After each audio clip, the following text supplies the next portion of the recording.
Hello and welcome to week 9 of Communication Conflict Resolution. I'm your instructor, Michael Betker. And this week we're moving on to module number 5, where we talk about emotions. Now, if you remember last week, we spent a short week on this deconstructing conflicts. This week we're going to take a look at ourselves a little bit more. We're going to take a look in the mirror and we're going to find out some of the things that make us tick when it comes to our emotions. Of course, that's me there. My cell phone number, 262-490-7493. My email is the best way to reach me if you have any questions. And of course, always have an open invitation for you guys to come visit me face-to-face during my office hours or by appointment. So, pretty simple week this week. We've got, obviously, if you're watching this video, you know that you're off to a good start. I do want you to read the article, Taking the Stress Out of Stressful Conversations, because that's really the focus for this week. The only deliverable this week is a reading quiz, which is number 8, worth 25 points. So that's a pretty light week this week, I would think. And the nice thing is that's leading up to a week off. So we've got the next week will be obviously our spring break. So good times. Now, along the way here, you want to, at your leisure, I would take a stab at reading Anatomy of an Emotional Hijacking, which is going to be week 11 when we come back from a break. All right, so let's talk about this article. So, taking the stress out of stressful conversations. Now, we've had these, we've all had them before, and some of us navigate them better than others. But I like this article, how it starts off. It talks about how we live by talking. So, the things we say and do on a daily basis, whether it's, just general chatter or maybe a tattle or a gossip or a jest, either way, we are eventually embroiled within what I would call stressful conversations. Now, this is most common in the workplace because, as we know, we spend a lot of our time, at least 8 hours a day during the week, if not more, in the workplace. So the article kind of tackles that piece because it is oftentimes those situations in a workplace that you see some of these stressful conversations. We in the workplace have challenges to obviously address situations. We've talked about crucial conversations in the past.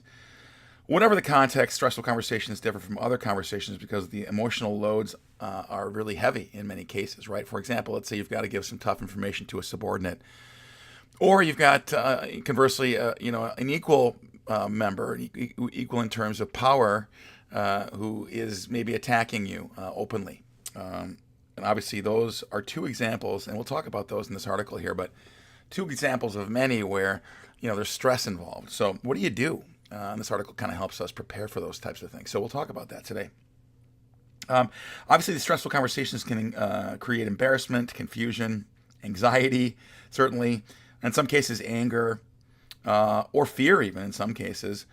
If not in us, then, of course, in the counterparts in the interaction. So as we know, stressful conversations happen, and what happens a lot of times is we do the natural thing, which is to avoid the conversation altogether, which, in some cases, maybe not a bad thing, but in a lot of cases, if you let it fester over a period of time, it doesn't go away, it gets worse. So now, I would say this, the article talks about this as well, but being able to pick and choose your battles is important. So there's something to that. So it's not maybe you hiding from the conversation. Maybe it's just saying, all right, it's not really the long-range view of the conflict in question or the conversation in question will not benefit me.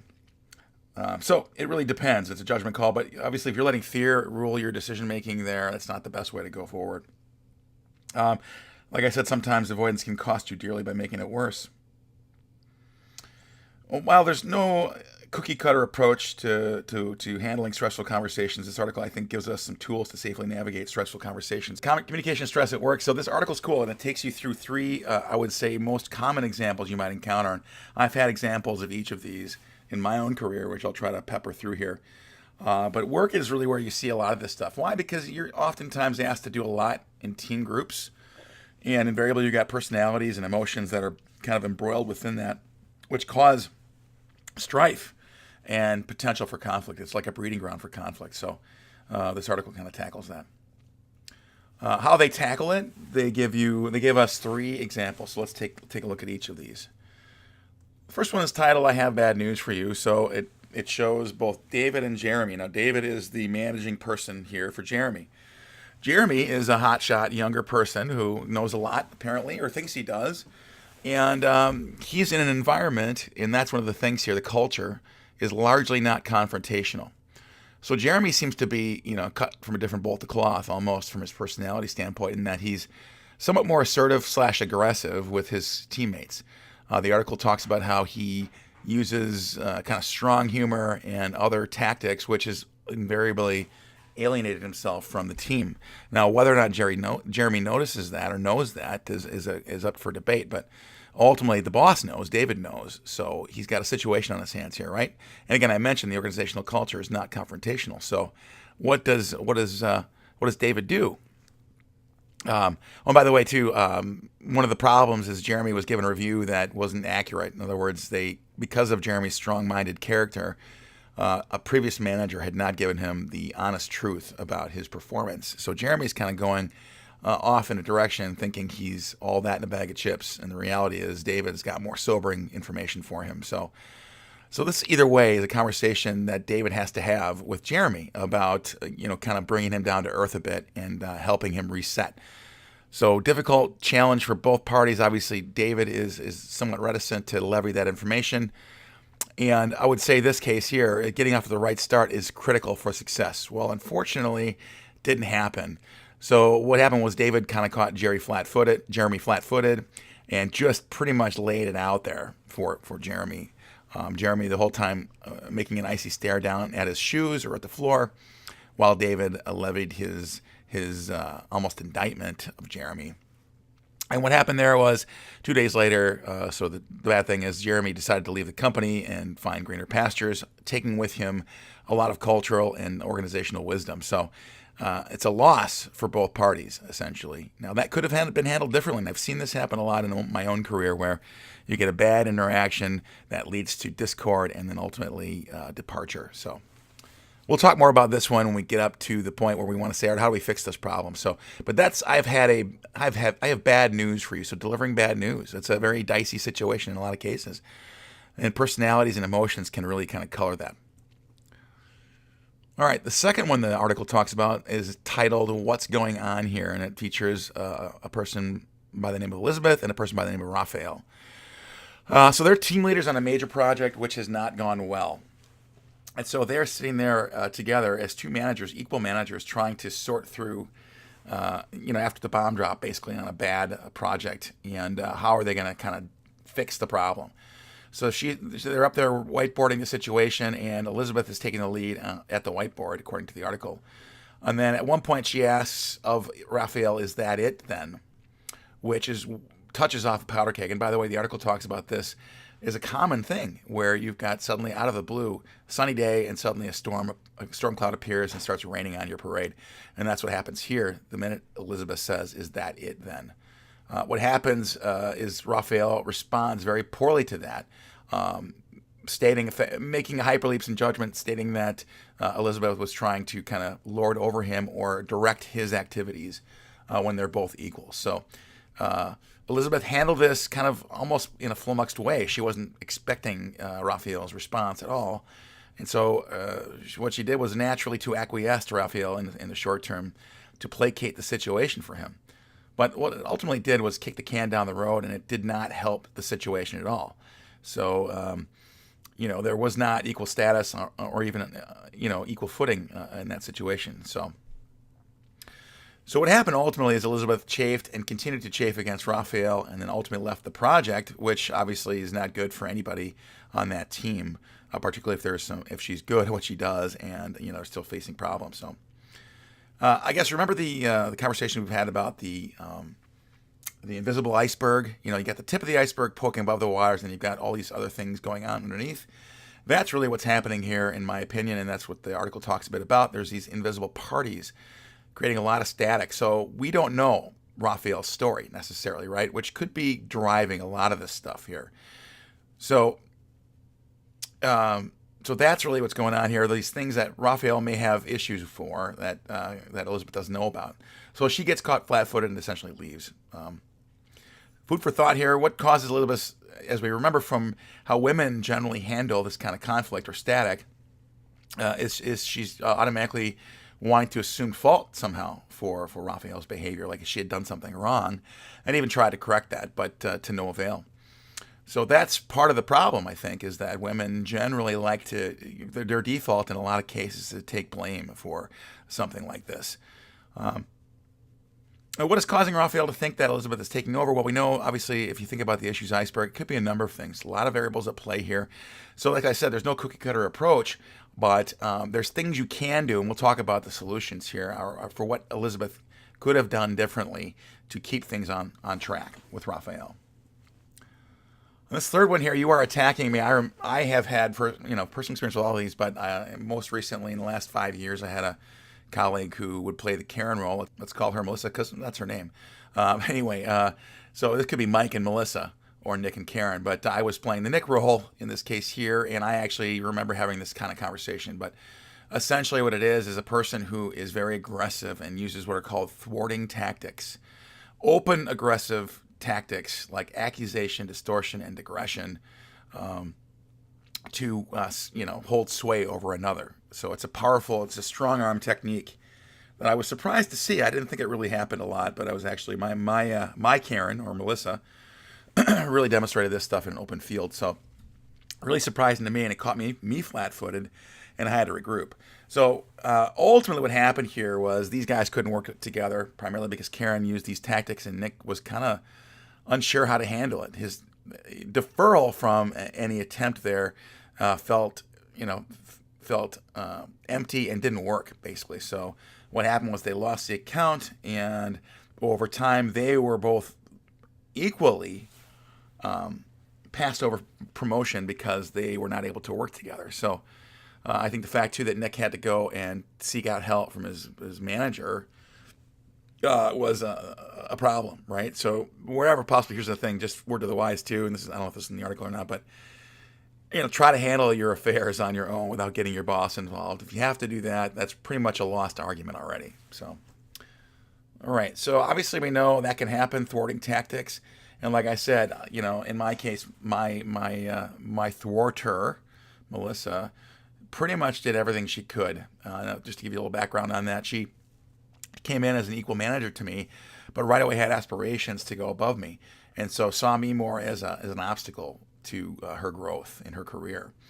And she came from a military background. I'm not saying that's the only reason why she did some of the things she did, but she had a very top-down philosophy and used pretty much every dirty trick in the book to try to get ahead. So didn't work out well for her in the end, and obviously I survived that, but it wasn't pleasant at all. So how did I handle that? I actually did some things that the book talks about. So preparing for stressful conversations. So once I met Melissa, I took her to lunch, and I realized shortly after lunch, I read her body language, and I just sensed right away that this was not going to be a pleasant relationship. So, and then of course my thinking was validated by some of the stuff she did that first week even. There's no honeymoon period for her at all. And so I went home and I was like, man, and my wife and I thankfully talked, and she was able to help me, talk me off the ledge, first of all, but secondarily, what we did was we practiced. She played the role of Melissa, my wife, which, she's nothing like Melissa, but nonetheless played the hard-nosed role and allowed me to kind of go through some scenarios with her. So that's the first thing you can do. You can really prepare for stressful conversations. So in the case of David, Elizabeth, and Nick, things may have gone better had they done this, right? If they are more aware of what the book or the article talks about as their vulnerabilities. And for me, I'm just not used to people strong-arming me or doing that kind of stuff in work. Now, the company I work for had kind of fostered that environment. So, I knew I was kind of in that situation. So Melissa was able to thrive in that situation, as were, some of these stories here we've read in the article. So things could have gone better. So the first thing I would say is you look in the mirror and take an honest assessment of your abilities to handle these types of situations, right? So how do you handle stress? Do you go silent or do you become violent? Either way, it's good to know your danger zones. For example, using the case of Melissa, her danger zone was that she tended to react emotionally and lash out. Mine was more or less just like to feel incredulous that somebody would even do that. So Nick and Karen both attempted in their own situations to be rational, but were unsuccessful ultimately because things did not go as they had planned. So rationality is not always the best answer. In the case of David and Jeremy, David could have broken the meeting up into two separate occasions. versus catching, Jeremy off guard and causing that sort of one-sided conversation, which led to a bad result. So David's distaste for conflict was a factor in the situation for sure, and he just had a ripping the band-aid off approach, which didn't work. So he could have basically said, all right, let's have a first meeting here. I'm going to talk about kind of some things that have been going on. We got to talk about this through, and I want to give you a chance to prepare for the meeting. The second meeting, then, Jeremy could come back and have his arguments, and then you can use things like active listening, other things to kind of get through the issues. Versus just that one and done, rip the band-aid off kind of approach, which left Jeremy without any recourse. Like I said, rehearse with a neutral friend like your loved ones or somebody like a roommate or somebody else, but run the gambit of things and fine-tune your approach. The other thing I want to mention to you guys you can do, which can help a lot in many cases, is have a few hip pocket phrases, which my wife and I think we actually plan for a couple of these things. So if X or Y is said, you can have a phrase that kind of shuts that phrase down, that comment or that approach down. So more on that in a minute, but you can have those in your hip pocket and ready to pull out at a moment's notice. We always had those moments where, gosh, I wish I would have said this, or I wish I would have said that, right? So having these hip pocket phrases. Here's my favorite one. I had heard somebody use this once in a meeting. They said, somebody said something to disrupt a meeting that this person was having, and the guy who running the meeting said, "Hey, so and so, thanks, but I'm not looking for your comment right now." And that pretty much just shut the room up and shut him up. And it wasn't anything like he said, "You're a jerk, you're a jerk." He just said, "Hey, I'm not looking for your comment at the moment," which was a simple thing. So I've used that since, and my family now has taken it upon themselves to use that phrase. I'm not looking for your comment right now. I'm not saying it's good or bad, but it is a showstopper for sure. All right, so the article then talks about how do you manage the conversation. So practice is good, but it's not enough. So this article talks about 3 important techniques that you can employ to really prepare and be better prepared to handle difficult conversations. The first one here is honor thy partner. So really what you can do here, in the case of the first one, David and Jeremy, David could have taken some ownership over Jeremy's current situation, right? And taken some of the sting out of that conversation. So acknowledging some fault, even if you don't have much fault, acknowledging some helps to level the playing field. So that's an important piece, right? Of this first one here. Honor thy partner and acknowledge, hey, we all have crosses to bear. We all have things that we're going through. So try to find some common ground through taking some of the blame or some of the fault. It also helps to mitigate future problems. So, for example, Jeremy bad-mouthing the company when he leaves, which is probably what he'll be doing. If you handle this a little bit more holistically, in other words, taking some of the blame, you'll help mitigate that as well. So that's honor thy partner.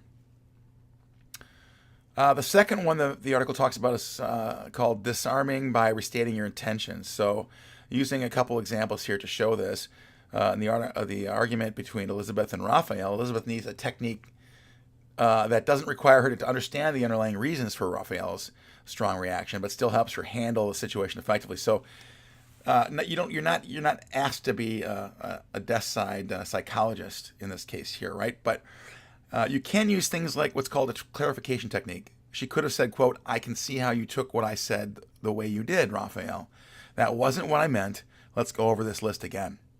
So it's almost like hitting a reset button by saying that, right? So it's called a clarification technique. I can see how you might have taken that wrong, Raphael. And maybe you don't see that, but if you say that, then at least Raphael knows you have acknowledgement of his issues. Now, that may not make it go away entirely, but what that does is it allows the conversation to continue without any conflict. So that's disarming by restating your intentions. The third one is to fight tactics, not people. This is a big one. And obviously, we want to personalize things. Emotions, we talked about, when somebody cuts you off when they're driving, you immediately think that person's a jerk, right? Well, maybe they're sick, or maybe something else is going on. So we want to focus on the things that the people are doing, not the people themselves. And that's the most important thing, I think, of this. In the case of Nick and Karen, Nick can't simply disarm Karen as she is using openly aggressive thwarting tactics like my friend Melissa. But he can separate her tactics from her character. And this is what I started doing with Melissa as well. I named the things she was doing. She was never passive-aggressive, so I actually called out bold-faced lies or other tactics that she would use. I'd state them out in the open. in a matter-of-fact, non-emotional way. And I made sure that others knew it as well, and others did know that she was doing that, and ultimately that did not end up well for her. But the point is, when you name it, it makes it much harder for them to use it. They think they're being kind of secretive about it, but if you call it out what it is, if you're being passive aggressive or anything like that, that automatically takes away some of the power. So here's an example what Nick could have said. Karen, we've worked together pretty well for a long time. I don't know how to talk about what went wrong in the meeting when your take on what happened and what's going on now is so different from mine. So it's a really clear way of restating it, right? So saying here's what's going on here, and laying it out there for her, right? So he didn't attack Karen, or he wasn't also her pawn either, and that's really what Karen wanted. Karen wanted to make him her pawn, and control the conversation through these strong arm tactics. Nick could have changed the game by simply identifying the tactic for what it was, and then, of course, by extension, then disarming it. So that's the third piece there. All right, last thing I want to share is this, not in the article here, but just some other tips and tricks for you guys to think about as you wend your way through life. First thing I would say is, get curious, ask questions about the real motives and needs and concerns behind the other person's actions. Again, that issues iceberg we've talked about before. Just try to find out more, learn more before you start weighing in and having your own opinion that might lead to conflict. By extension from that, be curious, ask questions, always be neutral as much as you can, and be patient. Take the time to really understand the other person's perspective before you kind of start weighing in.